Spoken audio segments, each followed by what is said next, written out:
Pues la semana pasada habíamos estado hablando acerca de los líderes en general. Nuestra iglesia, como muchas otras, pasa por diferentes etapas que en la jerga del crecimiento se le llama transiciones. Normalmente las transiciones suelen ser a veces difíciles por las personas que no quieren que haya un cambio y otras que sí quieren que haya un cambio y empiezan a haber ciertos encuentros. Es allí donde los líderes deben de intervenir, siempre enseñando aquellas cosas que son verdad en la palabra de Dios y por qué los cambios son necesarios. Nosotros sabemos que los cambios son necesarios porque generación tras generación se van percibiendo las cosas de una manera diferente. Generación tras generación se van enseñando las leyes de la vida, del mundo, de una manera diferente. Cada vez vivimos en un mundo más descarado, en un mundo más pecador, en un mundo donde ya no se oculta el pecado, donde mentir es lo más sencillo que existe, ya la mentira como que no viene a ser pecado, el adulterio es una canita al aire y otras cosas, las mentiras son blancas y hay otras, hay de tamaño grandes y hay de tamaño muy pequeño y mentiritas, ¿verdad? Que casi no se ven. Pero la gente empieza a categorizar lo que es la maldad. Cuando nosotros leemos a Santiago, sabemos, a Timoteo, sabemos que lo habían dejado en Éfeso y habíamos dicho que Éfeso era una ciudad muy pagana, donde la diosa a la que se adoraba era la diosa Diana, Diana de los Efesios. También tenía otro nombre, ¿verdad? Así como está aquí en las Escrituras, pero era conocida como Diana de los Efesios, según nos muestra en el libro de Hechos, y tenía muchos seguidores. En Creta ustedes pueden ver lo que estaba pasando, de acuerdo con lo que acabamos de leer, cuando dice en el versículo 5 que acabamos de leer, por esta causa te dejé en Creta, para que corrigieses lo deficiente. Creta fue un lugar muy famoso en la antigua Grecia, porque de allí nacieron varios filósofos, varios poetas. Pablo, que conocía todos esos movimientos y tenía conocimiento de la filosofía y la poesía griega, lo cita en Hechos 17 y lo vuelve a citar aquí en Tito. Y lo que está citando aquí es lo que suele llamarse, sé que es una palabra técnica, pero así se llama, suele llamarse un silogismo. Los cretenses siempre mentirosos, malas bestias, glotones, ociosos. En el griego está en estructura de silogismo, por eso es que sabemos que es un silogismo. ¿Sí? Los cretenses son mentirosos, malas bestias y ociosos. Yo soy cretense y por lo tanto soy mentiroso, mala bestia y ocioso. Ese es el silogismo. Claro, no lo concluye así el griego, pero es así como lo presenta. Y entonces uno que conoce las estructuras filosóficas, las estructuras lógicas de pensamiento de los griegos de ese tiempo, entonces se da cuenta de que aquí hay algo que se está utilizando de una manera inadecuada. Y como pensaban de esa manera, no decían todo, pero con lo que decían daban a entender muchas cosas, tienen sus claves en la lógica simbólica. Pero eso quiere decir que allí en Creta, como en Éfeso, que también hubo filósofos de Éfeso, pero la característica de Éfeso era más paganismo, y en el otro era paganismo, pero más conocimiento. Es precisamente en Creta donde salen muchos de esos filósofos con los que después tiene que enfrentarse Pablo en el Areópago de Atenas. No eran todos atenienses, los atenienses también recibieron de la filosofía cretense, porque ellos fueron antes en el estudio, en el desarrollo de la filosofía que los atenienses. Entonces la palabra de Dios no se estaba dando de una forma adecuada. Entonces dice, las personas que tienen que hacerle frente a estas situaciones hoy en el mundo no son silogismos, pero si nosotros analizamos bien todo eso, en realidad son algo parecido, porque enseñan una mentira para afirmar una verdad. enseñan una mentira y afirman que esa mentira es verdad. Y enseñan la verdad o muestran la verdad para decir que esa verdad es una mentira. Que Isaías en el capítulo 5 lo llamó: a lo bueno llaman malo y a lo malo llaman bueno. Es otra manera de pensar, pero ya desde el punto de vista del pensamiento griego. Había que enfrentarse a esas cosas.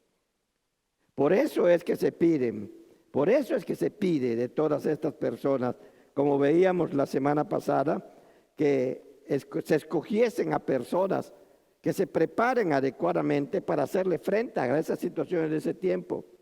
Pero el día de hoy las tenemos que escoger para hacerle frente no a las situaciones de la iglesia, aunque tienen que hacerse frente, sino también a las situaciones de afuera. La iglesia tiene que dar respuesta a lo que está sucediendo afuera, porque todo lo que pasa afuera debe de ser siempre un reto para la iglesia. Un tema que me gusta tocar siempre es el del aborto. La iglesia difícilmente se pronuncia por lo del aborto. Se predica detrás de 4 paredes, a veces se da a conocer nada más a poca gente, pero no se extiende para decir por qué la iglesia no estamos de acuerdo con el aborto. Aquí ya hemos hablado varias veces en ese sentido. Hay cierto conocimiento allá afuera que se está utilizando. Yo he conocido personas que llegan y cuando saben que uno es evangélico, inmediatamente como que empiezan a picar. Entonces lo que está diciendo, y lo dice allí en Tito, es que hay ciertas personas que deben de estar preparadas, no solo para contradecir lo que ellos están diciendo, sino para demostrarle con hechos, con evidencias, con razonamiento también, la verdad de Cristo. Porque también se puede hacer. Por eso es que se piden todos esos requisitos. Pero lo interesantemente, los requisitos del conocimiento no pueden ser finamente desarrollados en nosotros, la palabra de Dios, si no hay ciertas características personales.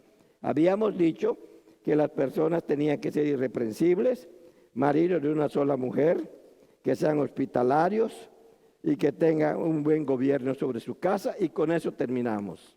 Con eso lo dijimos la semana pasada. Ahora lo que se pide es que tengan ciertos requisitos que tengan que ver con su madurez espiritual, el carácter y la conducta de los líderes, pastores, diáconos y todo cualquier otro líder de la iglesia. Esto viene a ser una muestra. ¿Por qué se pide a los pastores y los diáconos? Porque son los primeros que tienen que dar la cara ante ese tipo de situaciones. Pero en realidad toda la iglesia en su debido momento va a tener que enfrentarse a eso. Por eso es importante no solamente los estudios que se dan, sino también los mensajes, porque la misma Biblia nos está enseñando cómo podemos enfrentar esas cosas. Dónde se dice algo y por qué se dice de esa manera. Y a veces nos confunden, porque ellos agarran un versículo, dicen algo que no está queriendo decir el versículo, fuera del contexto, fuera del todo el pasaje de donde se toma ese versículo, puede dar una enseñanza completamente errónea. Y si no estamos preparados para decirles eso está mal, y el ejemplo que yo suelo utilizar en una plática que tenía con unos que se llaman testigos de Jehová, ¿verdad? Pero serán testigos de algo, pero de Jehová no lo son. Sí, no puedo decirlo desde el púlpito. Cuando dijimos aquel pasaje de Juan que dice, el Padre y yo uno somos, porque queríamos hablar de la unidad de Jesucristo con el Padre, inmediatamente dijo, en propósito. Si una persona no está listo, pero en este caso éramos 2 pastores, y los 2 al mismo tiempo dijimos, eso no lo dice la Biblia. Y aquel casi se fue para atrás.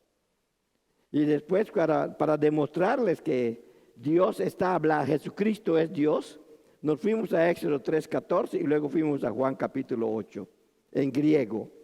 Y le dije, ve cómo se escribe la palabra Dios en griego y cómo está hablando Jesús en griego. Y está utilizando el mismo nombre que se dio en Éxodo 3:14. Y no quisieron retener eso. Ahora, ¿por qué podíamos hacer eso? Porque nos habíamos preparado, podíamos estar listos para enseñar estas cosas. Todos los líderes debemos de pasar por eso. Por eso es que tiene que decir allí en Primera de Timoteo capítulo 3 en el versículo 6, no un neófito, no un nuevo creyente. Y lo volvemos a ver en el versículo 10, cuando dice, y ellos también sean sometidos a prueba primero, y entonces ejercen el diaconado, o sea, el liderazgo, el trabajo de servicio. Diaconado aquí es servir, servicio. ¿Sí? No es necesariamente una posición, y el servicio lo debe de hacer todo cristiano. No un nuevo creyente.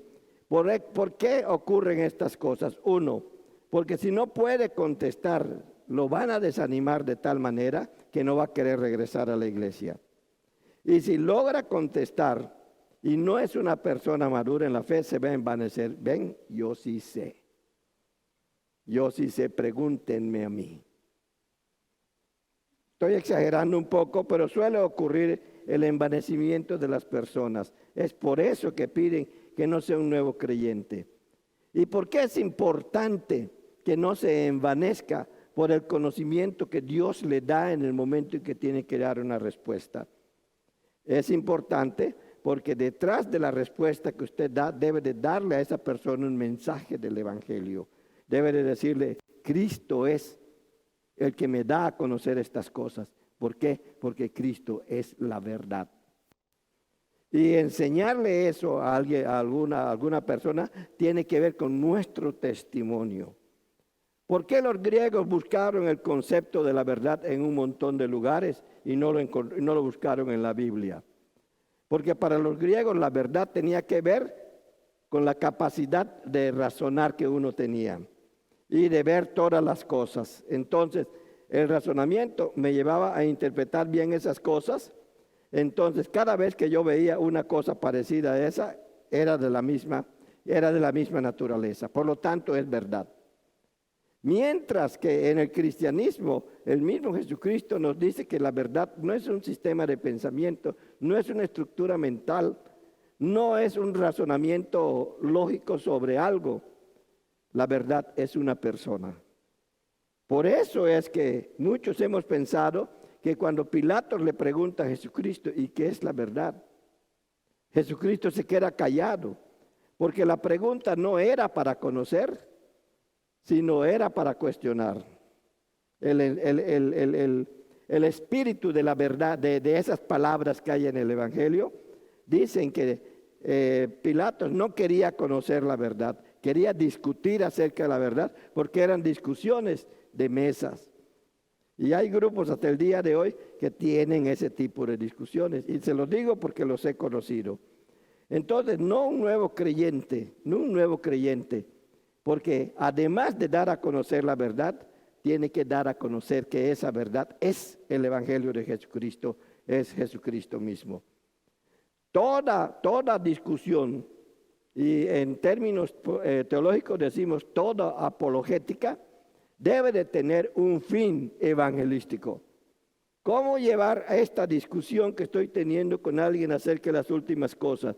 O esta discusión que estoy teniendo con alguien acerca del homosexualismo, o esta discusión que estoy teniendo, o esta plática que estoy teniendo con algo acerca del aborto, o esta plática que estoy teniendo acerca de por qué nosotros nos reunimos los domingos y no vamos al fútbol.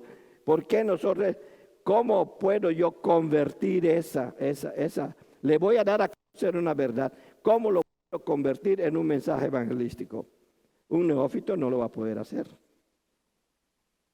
Por eso es que dice, los que se tienen que enfrentar a estas personas, entre los que se tienen que enfrentar no es un neófito, tiene que ser a alguien que usted hayan preparado de antemano. Por eso después en el siguiente capítulo, Pablo tiene que decir, no imponga las manos con ligereza, no ponga las manos en cualquiera, porque le estás transmitiendo parte de tu espíritu. Así se dice en Números, cuando le dice Dios a Moisés que escogiera 70 ancianos y que le iba a dar parte de su espíritu. No es que le iba a quitar un pedazo del espíritu de Abraham y se lo iba a dar a los demás. No es literal eso. Únicamente está diciendo que de las muchas cosas que Dios le ha dado, se las va a dar a los demás, a cada uno de ellos 70, sin quitárselos a Abraham, porque alguien tenía que supervisarlos, definitivamente. Entonces, por eso dice, no lo hagas con ligereza, porque cuando lo haces, porque Dios así lo ha establecido, y hay una bonita teología de la imposición de manos en estas epístolas, pero cuando uno impone manos, está compartiendo la espiritualidad y la responsabilidad que Dios le ha dado con la persona a la que impone manos. A no ser que sea para sanidad, para ungir, para orar, algunas. Pero ya imponer manos para definir un nombramiento o un llamado, ya es una cosa completamente diferente. Por eso a los neófitos, Pablo, allá en 1 de Corintios capítulo 3, los llama niños en Cristo. Porque un neófito no solamente es la persona que acaba de llegar. Hay muchas personas que después de 50 años de estar en la iglesia siguen siendo unos neófitos. Y saben que eso es lo que pasaba en Corinto. Por eso Pablo en el capítulo 2 tiene que hablar como lo hace. Porque dicen yo soy de Pablo, yo de esto, yo de lo otro. Y en el capítulo 3 tienen que decirles, tengo que volver a hablar los rudimentos del Evangelio. Tienen que empezar de cero para que conozcan bien la verdad y crezcan ordenadamente en el conocimiento. Él nos está diciendo que puede haber personas de muchos años que todavía sean neófitos, porque no se han querido preparar. Entonces, esas personas no pueden ser líderes. Deben de prepararse, siempre deben de prepararse. Otra de las cosas que se les pide, lo vemos allá en el versículo 2 y 11, que son cualidades personales como carácter y la conducta de los líderes, sobriedad, prudencia, decoro. Yo sé que ustedes conocen cada una de estas cosas. Ser sobrio es estar cuerdo, es estar atento, ¿verdad? Significa tener un juicio razonable.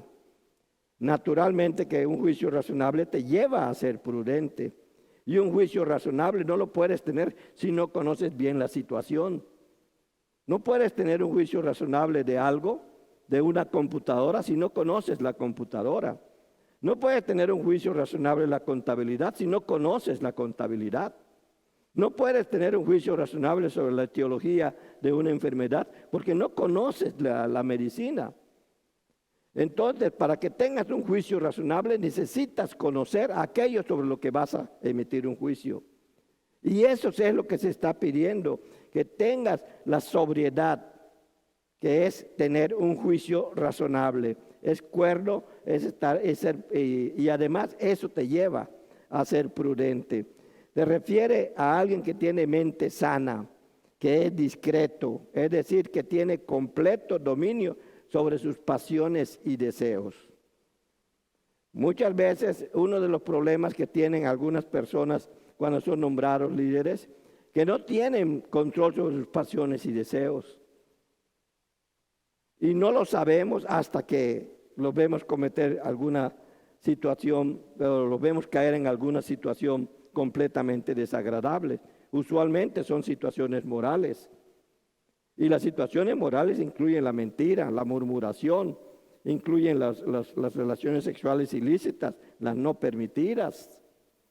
Y estas son muy claras en todo Levítico. Todo eso del comportamiento del ser humano delante de Dios. Entonces se pide que ser sobrio, cuerdo y prudente, es decir, que tenga completo dominio sobre sus pasiones y deseos, de modo que no les permite salirse de lo que es razonable y legalmente correcto.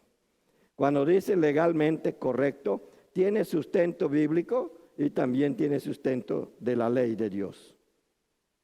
A veces podemos encontrar un sustento bíblico, entonces debe de haber una ley de Dios y la vamos a encontrar en la Torá si la estudiamos, que sostiene lo que podemos encontrar más adelante en cualquiera de los demás escritos, los libros históricos, poéticos, proféticos y todo el Nuevo Testamento. Todo es cuestión de buscar y de estudiar. Entonces, pero siempre se va a encontrar no la contraparte, la parte que sostiene una determinada situación. Uno tiene que conocer todo eso. Eso es para que pueda tener un juicio sensible. Si vas a juzgar a alguien, si vas a juzgar a una persona, tienes que conocer muy bien lo que hizo esa persona. Ustedes lo saben muy bien por las mismas cortes. El mismo juez hasta deja ir algunas veces a los narcotraficantes porque no tienen las pruebas contundentes que la ley le dice que lo debe para encerrarlo, por decirlo así.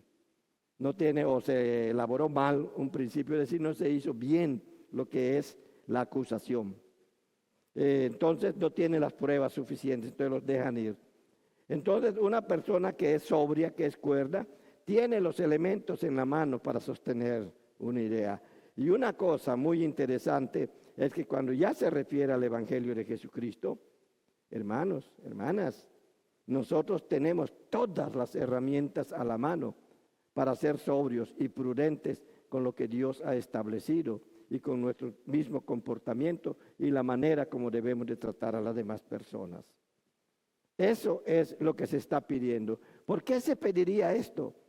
Porque la situación en Éfeso no estaba nada fácil. Un pueblo pagano, pero 100%. La situación en Creta tampoco estaba fácil. Era un pueblo con mucho razonamiento, mucho desarrollo de carácter filosófico que influyó bastante en Grecia. Es más, en Creta estaba ese famoso laberinto donde empiezan a hablar de animales con cabeza de vaca o de toro, no sé, el famoso Minotauro, etcétera. Allí se manejaban todo ese tipo de mitologías. Se manejaba y más todavía, ¿verdad? Entonces, todo eso había que estar preparado en la iglesia para que aquellos cristianos puedan enfrentar todo ese conocimiento. Y la enseñanza que Pablo nos da a través de esto es que nosotros tenemos que estar enterados de toda la verdad de nuestro Señor Jesucristo aquí para poder enfrentar todas esas cosas que ocurren allá afuera. Y no lo vamos a hacer si nosotros seguimos, como solemos decir muchas veces los latinos, durmiéndonos en nuestros laureles. Hay que estudiar la palabra, hay que orar, hay que prepararse leyendo a otras personas a quienes Dios ya les reveló otras cosas. Hay que ocupar tiempo en eso, si de veras queremos servir a Dios con todo. Por eso están los dones. Porque cuando tienes los dones, el mismo Dios nuestro te empuja por medio del Espíritu Santo a que ejercites esos dones y te inclina a hacer lo que necesitas para el desarrollo o la respuesta que tengas que dar ante determinada situación. Por eso se piden esas cualidades. Y el decoro o decoroso significa portarse bien. Hay quienes dicen que se vista con decoro. Y a veces puede ser una vestimenta con decoro, pero salió un dicho muy famoso por allá: el mono, aunque se vista de seda, mono se queda. ¿Y qué quiere decir eso? Que por muy bien vestido que está, no deja de ser mono. Entonces, cuando habla de decoro, no está hablando de la ropa, está hablando de tu comportamiento. Está hablando de tu comportamiento. Y eso es muy importante para un líder. Significa portarse bien. Implica la conducta externa que se produce al ser internamente prudente. Cuidas tu vida interna, se va a reflejar en tu exterior. Porque el mismo Jesucristo, cuando enseñaba esas cosas, dice: no lo que entra al hombre contamina al hombre, sino lo que sale de él. Es lo que contamina al hombre. Y hay un montón de ¿cómo se llama? Expresiones biológicas o explicaciones más bien biológicas detrás de eso. Pero cuando lo vemos en la dimensión espiritual, está diciendo que aún lo que entra a nuestra mente puede ser controlado por el Espíritu Santo y ser rechazado, para que solamente quede dentro de nosotros aquello que edifica la vida del ser humano.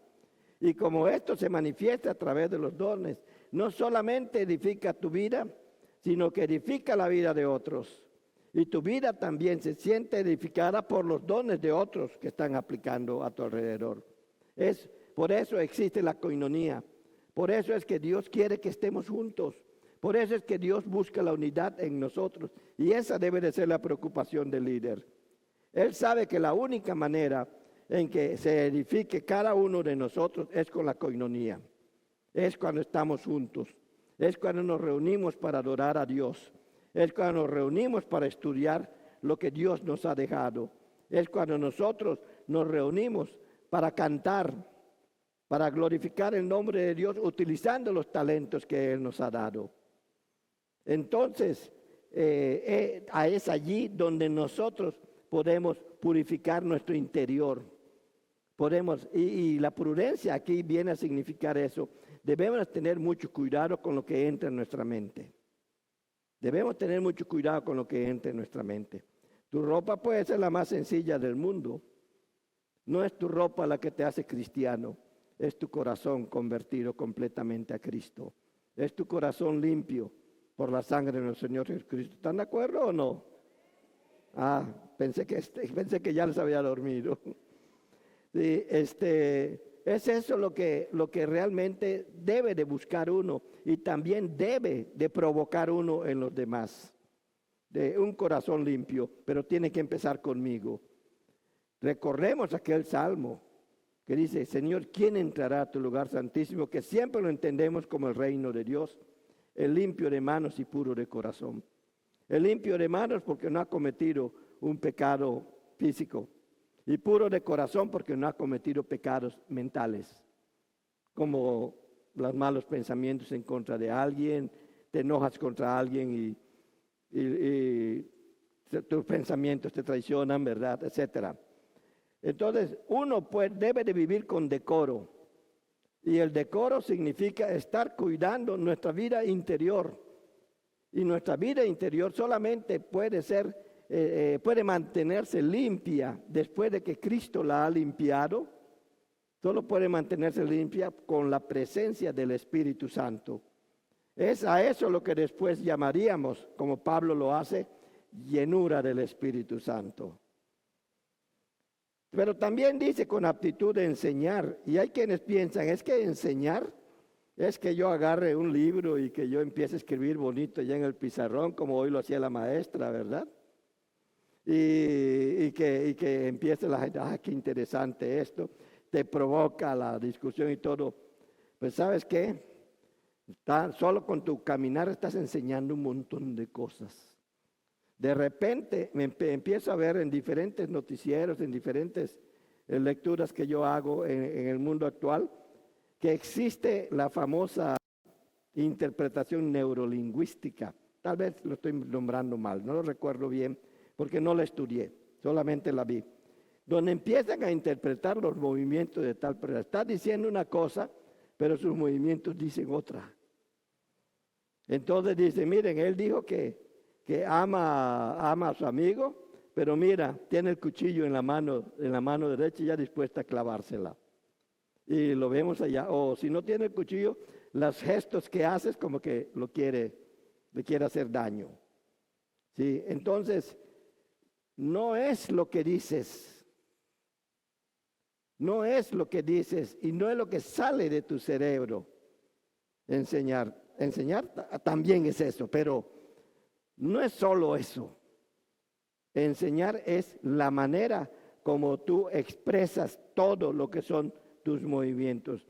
Pero para que tú puedas enseñar que tus movimientos, que tu expresión, tu expresión corporal sea completamente cristiana, debe de estar firmemente aferrado a la palabra de Dios. Allí yo no puedo evitar pensar en Hebreos capítulo 4. En Hebreos capítulo 4. Sí. Allí en el 12.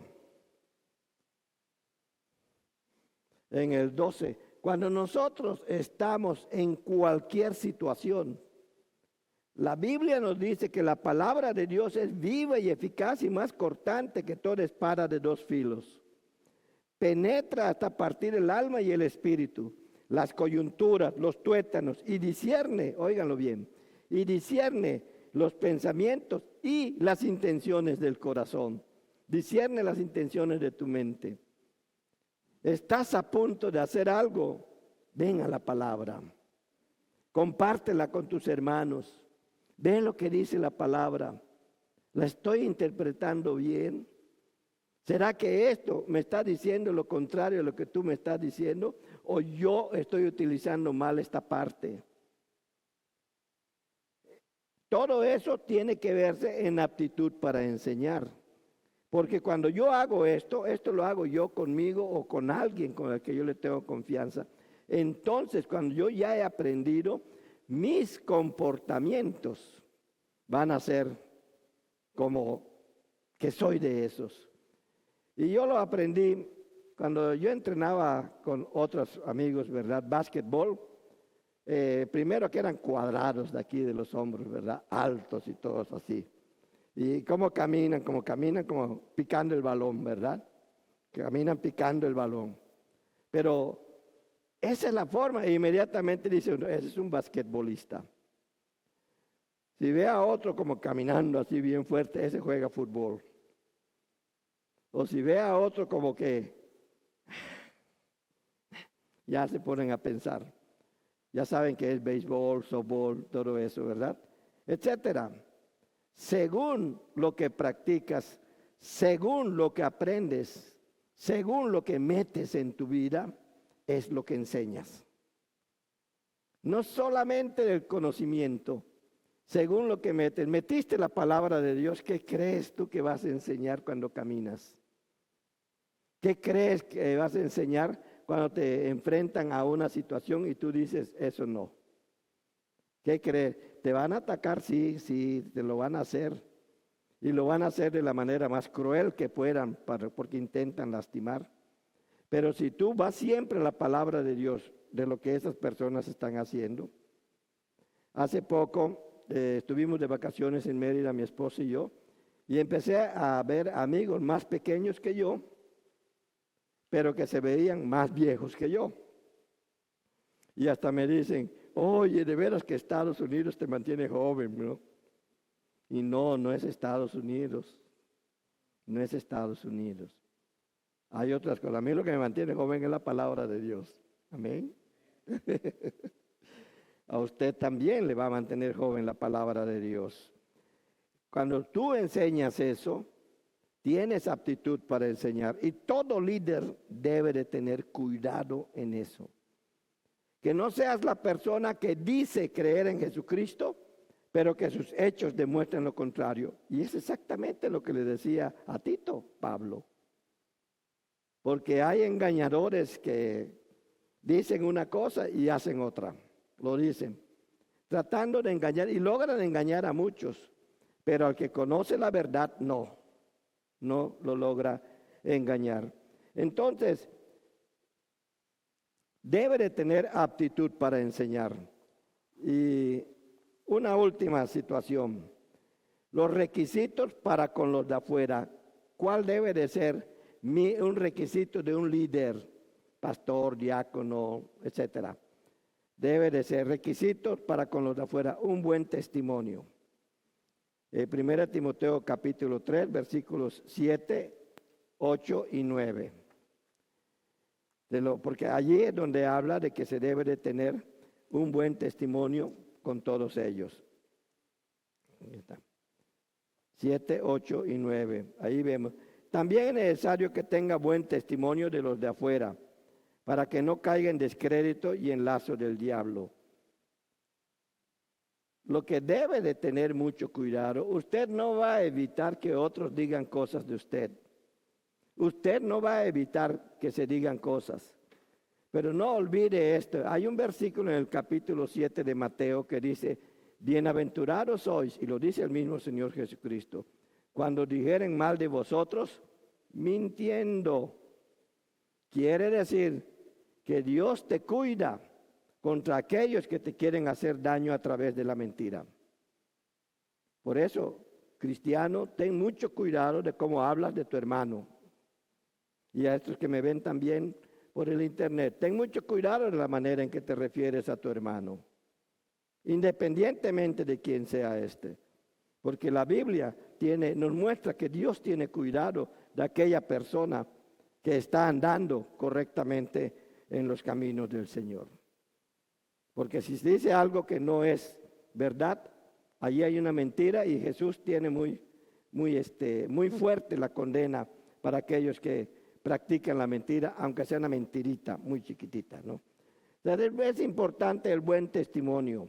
Es importante que tengas cuidado con tus relaciones con otros. No vas a evitar que el que te quiera hacer daño lo haga hablando, mintiendo. No lo vas a poder evitar. Pero en la medida de lo posible, a pesar de todo lo que digan, tú sigues actuando como un hijo de Dios. Tú sigues siendo un hijo de Dios. Tú sigues creyendo lo que el Señor te ha dicho. Tú sigues viviendo como el Señor te ha pedido. Tú sigues oyendo lo que el Señor te está diciendo. Y deja de oír a aquellas personas que tratan de desviarte de tu camino.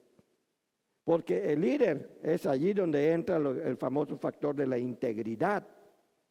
Que cuando tienes un buen testimonio, podrán decir cualquier cosa de ti. Pero tarde o temprano, se demuestra que allí hubo una mentira. Y entonces te va a doler haber creído una mentira en contra de tu hermano.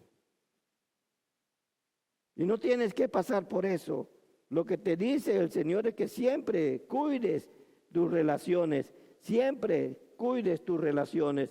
¿Y cuál es la manera de cuidar la relación? Amarás a tu prójimo como a ti mismo, exactamente.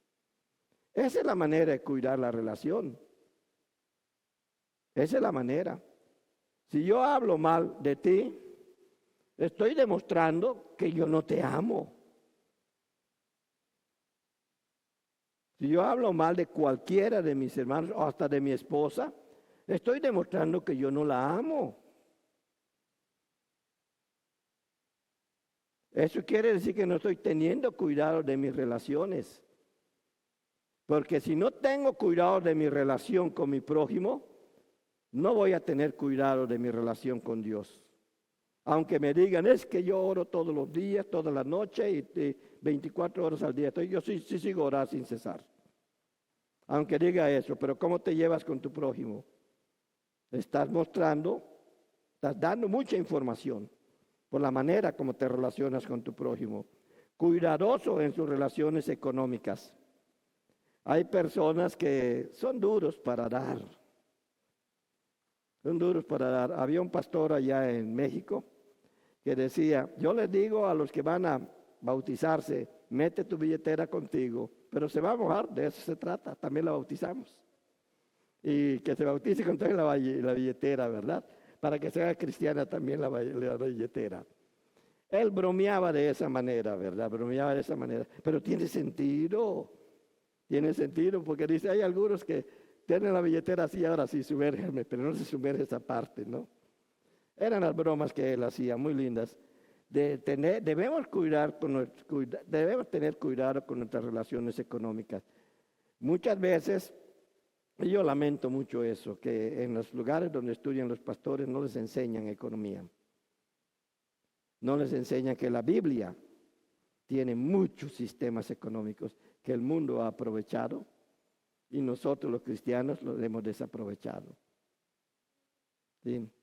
A veces cumplen más ellos en el mundo lo que se dice aquí porque les conviene y ellos ganan, que si nosotros cumpliéramos lo que está aquí de acuerdo a la palabra de Dios, con Dios, entonces veríamos la misma promesa que Él dice, abriré las ventanas de los cielos y tendrán bendiciones hasta que sobreabunden. No te está diciendo que te va a devolver 20 o 40 o 100 más de lo que diste. Te está diciendo que tu vida va a ser completamente bendecida. Te vas a sentir bien. Entonces, dos peligros que se ha dado por buscar la parte económica. O sea, debe de cuidar cualquier persona. Si tú como líder eres invitado a ir a algún lado, no pongas un precio. Si tú como líder eres invitado a pastorear una iglesia, deja que la iglesia te diga cuánto. Si puede vivir con eso, adelante. Si no puede vivir con eso, pues busca otro lugar. Porque la iglesia tiene que ser justa. Por lo menos debe darle lo mínimo para vivir al líder. ¿Y quién va a conocer bien la situación de afuera sino la misma iglesia? Cuando se pone en una situación difícil, Dios también los agarra bien difícil. Y entonces todo lo que tenga no le alcanza para nada. Pasa en la vida personal y también pasa en la vida de la iglesia. Y eso sí te lo digo también por experiencia. ¿Y qué pasa cuando eso ocurre? Cae uno en descrédito. La teología de la prosperidad es una de las más desacreditadas que hay, porque empezó a decir que la gente se enriquecía dando tanto y el único que se enriquecía era el que lo decía, el pastor o el líder. Tráeme 10 y el Señor te va a dar 1000. Traía 10 y toda la iglesia, 20 personas le traían 10, él ya tenía ya 20,000. Y los demás se habían quedado sin 10 cada uno. Y luego dice, ¿y cuándo me va a llegar? Ten fe, te va a llegar. Tráeme otros 10. Es lo que hacían. Claro, tenía que caer en descrédito y cayó en descrédito. Y también, como dice el versículo 6, cae en el lazo del diablo.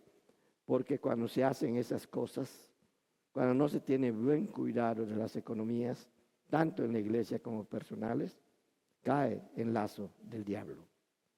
Cae en lazo del diablo. En conclusión, hermanos, desear ser un líder en la iglesia de nuestro Señor Jesucristo es un buen anhelo. Él lo dice, Pablo, empezando aquí, palabra fiel, si alguno anhela obispado, buena obra desea. Sin embargo, bien haríamos en considerar los requisitos que Pablo propone para el desarrollo de tan importante función dentro de la iglesia, el liderazgo. Hermano, Dios te ha llamado para que ejerzas una determinada función dentro de la iglesia. Dios te ha llamado para que cumplas dentro de la iglesia y es tu responsabilidad decirle sí o darle la espalda al Señor. Pero si le das la espalda al Señor, no te quejes de no recibir la bendición. Y en cada peligro que estés vas a caer. Y vas a decir, Señor, ¿dónde estabas? Yo estaba allí, pero tú me diste la espalda. Entonces, como líderes en la iglesia, debemos de estar siempre atentos a lo que el Señor tiene que decirnos. Y debemos de estar siempre atentos a transformar aquellas cosas que debemos transformar en nuestra vida. Porque si nuestro Dios hace nuevas las cosas todos los días, no las hace nuevas para Él, porque para Él siempre son, sino las hace nuevas para ti y para mí. Y somos nosotros los que decidimos dar el paso a lo nuevo, o somos nosotros los que decidimos detenernos. Entonces, ¿por qué nos quejamos cuando otros prosperan más, haciendo lo que Dios les pide, que yo, que creí que estaba haciendo lo que Dios me pide? Por eso hay que estudiar siempre las Escrituras. Y yo le hago una invitación siempre a la iglesia en este sentido. Dios te llama a que ejerzas un liderazgo en cualquier área de la vida. Primero empieza en tu casa. Un capitán de la naval de los Estados Unidos le decía en una conferencia que dio a sus marinos que se estaban graduando, ustedes quieren llegar a donde yo estoy, empiecen arreglando su cuarto, tiendan su cama. Y se empezaron a reír y él le dice, no se rían. Ustedes tienen que empezar a modificar su vida para que puedan llegar a donde estoy. Si nosotros queremos llegar al reino de los cielos, si nosotros queremos llegar y recibir las recompensas que Dios nos ha prometido, debemos de empezar a arreglarnos con Dios desde ahora. ¿Qué es lo que tú tienes para mí? ¿Qué es lo que tú quieres que yo haga? Van a salir nuevos programas. Van a salir nuevos programas. Yo espero verte allí, porque es allí donde tú vas a ver lo que Dios puede hacer con lo que te ha dado. Vamos a orar, hermanos. Señor, te doy gracias una vez más por tu bendita palabra. Gracias por mostrarnos todas estas características que tú nos pides para que nosotros podamos trabajar en tu reino. Gracias por poner delante de nosotros todas estas cosas, no para que las veamos pasar, sino para que las atesoremos y las tengamos en nosotros.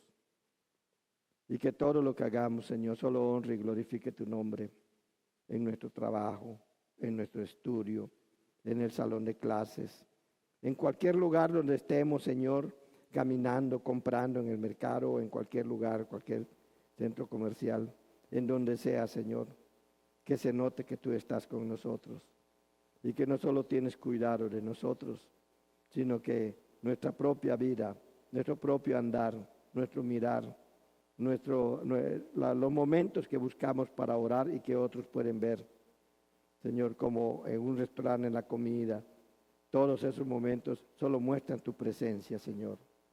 Solo muestran tu presencia. Manifiéstate siempre. Tu iglesia viene, Señor, para conocer estas cosas, pero sobre todo para conocer qué es lo que tú tienes para cada uno de nosotros. Bendícenos, Señor, y pon esta tu palabra en nuestras vidas para que no solamente las conozcamos, sino que andemos en ellas. Gracias por tu amor y tu misericordia. Gracias por tu presencia. En el nombre de nuestro Señor Jesucristo. Amén.